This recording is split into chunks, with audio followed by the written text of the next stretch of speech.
In the sleepy town of Willow Creek, everyone thought they knew Tom Grayson until he picked up that crate. The morning sun barely peeked over the pines when Tom folded the local paper, tucked it beside his coffee mug, and stood from his usual booth at Maggie's Diner. Same spot by the window, same order: 2 eggs sunny side up, toast, no butter, and a slab of country fried steak.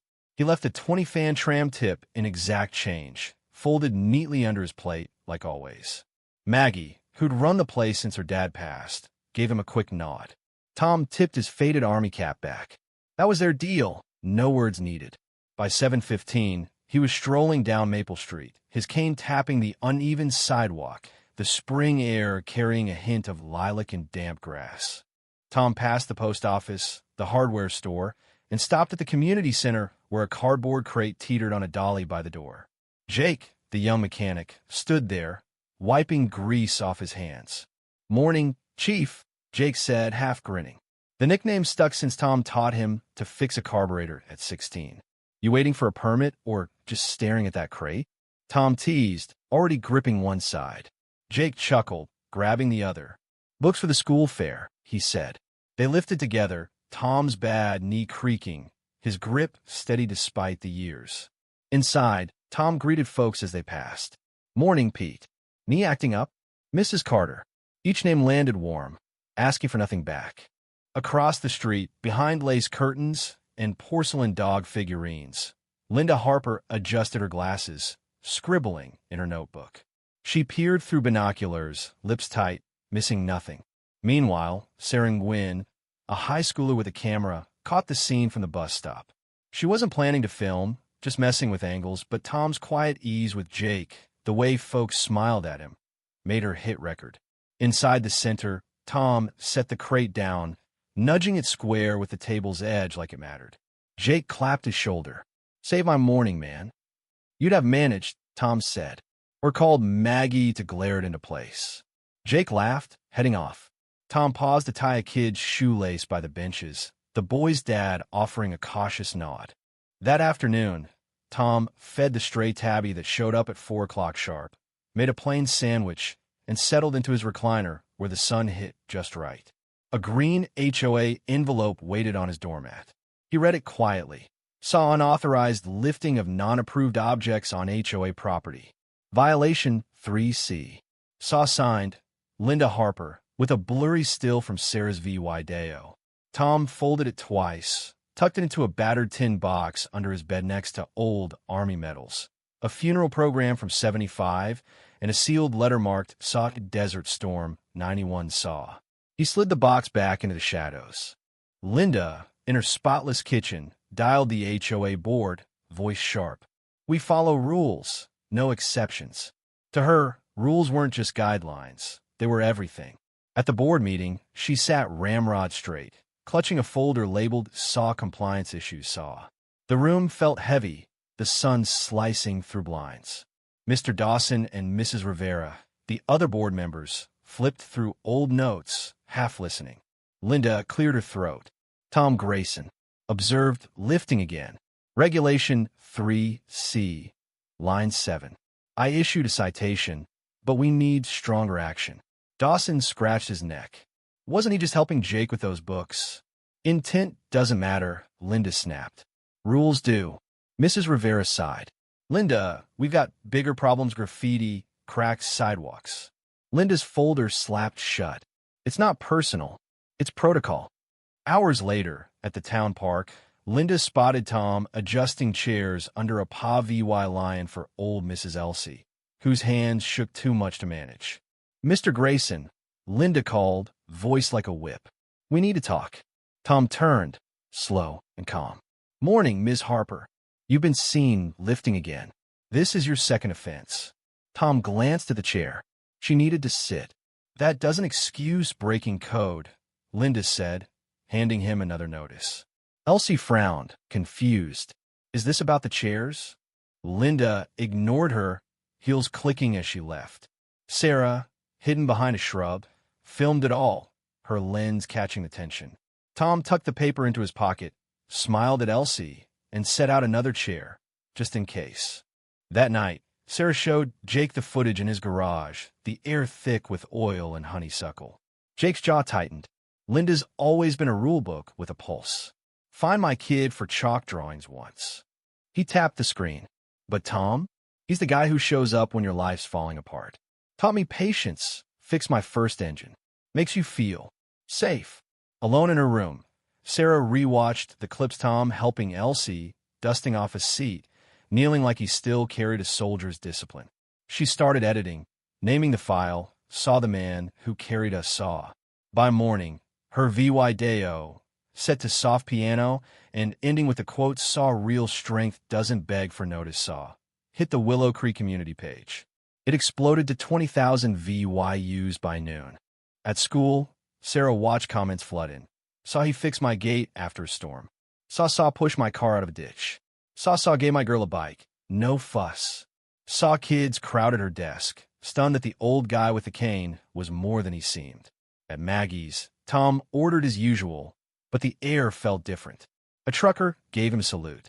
A teen whispered to her grandma, who smiled. Maggie poured his coffee faster, her hands steady with respect. Tom noticed, but said nothing.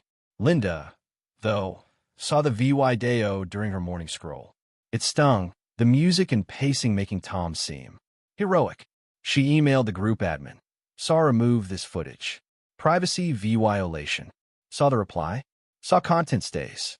Nobody each. Saw Linda fumed, deleting a harsher draft. Then Mayor Carla Ortiz messaged Sarah. Saw, is this the Tom who fixed the school's boiler in '99? Freezing day, no charge. Saw she attached a photo of a younger Tom, sleeves rolled, focused. Sarah grinned. The mayor shared the VY Deo on her official page. Saw Sarah VYC deserve a spotlight. Saw shares skyrocketed. At 3 p.m., Linda slammed her laptop shut, her cat bolting. He's not winning, she hissed.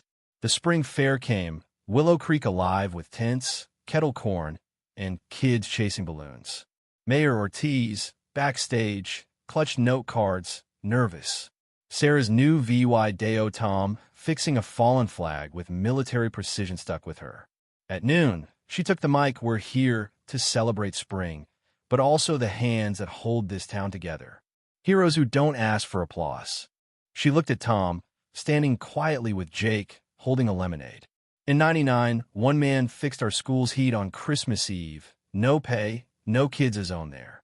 Tom Grayson. Murmurs spread. He lifted us when we didn't know we needed it. She held up a golden key-shaped plaque. Tom, please accept the key to Willow Creek. The crowd parted. Tom hesitated, cane steady, eyes scanning faces he'd known for decades. Sarah whispered, let us carry you this time. He blinked, took the key, and said, sometimes the he VYS things you lift aren't seen. The crowd roared, some crying, some clapping. Maggie dusted sugar off her apron, cheering. Linda, arms crossed, didn't move. She slipped away, clutching a red-marked envelope. Saw violation reports. Grayson saw. In the HOA boardroom, dust clung to corners, a light flickering. Linda sat at the head, folder open. Dawson and Rivera looked wary.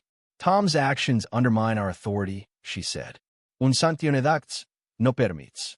Rivera raised a brow. Hilping il seed. It's about precedent, Linda insisted. Silence hung heavy. She stood. If you won't act, I will.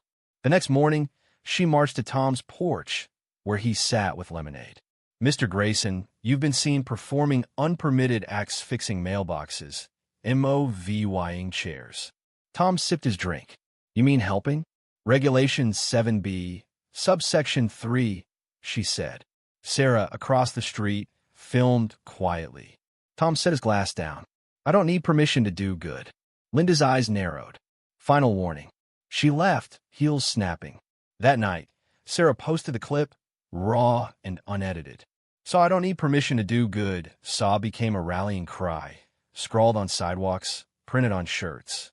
A petition surged. Saw rules should serve, not punish. We stand with Tom. Saw it hit 600 signatures by dusk. At the next HOA meeting, Linda arrived, folder in hand, but a note waited. Saw board reconsideration. Chairperson roll saw. Her nameplate was gone. The park became the heart of change. On Memorial Day, sunlight danced through willows. Chairs circled a new bench, its plaque reading, "Saw Thomas Grayson." He lifted where others looked away saw. People left flowers, notes. Jake unveiled a steel bar by the path. Saw no permission needed to help saw. The school choir sang, and Sarah gave Tom a box of letters from those he'd touched. One read, "Saw you fix my tire in a storm. I was ready to give up. You show me people care." Saw Tom folded it carefully, eyes distant. "Guess I'll keep lifting till I can't," he said. The HOA meeting that followed was quiet. Linda's chair sat empty, replaced by Mrs. Clara, a soft-spoken librarian. "We invite Tom Grayson as community advisor," she said. Tom smiled. "I'll serve the old way in foot." Years later, Grayson Commons buzzed as Sarah, now a teacher, led her second graders to the bench. "Who is Tom Grayson?" she asked. A boy guessed. "A mayor?" "No," Sarah said. "He just helped. Fix bikes, days, hearts." She showed them a faded citation, Tom's dog tag, and a note. "Saw keep lifting saw." The kids passed them like relics. Jake, graying now, brought coffee, sitting with her.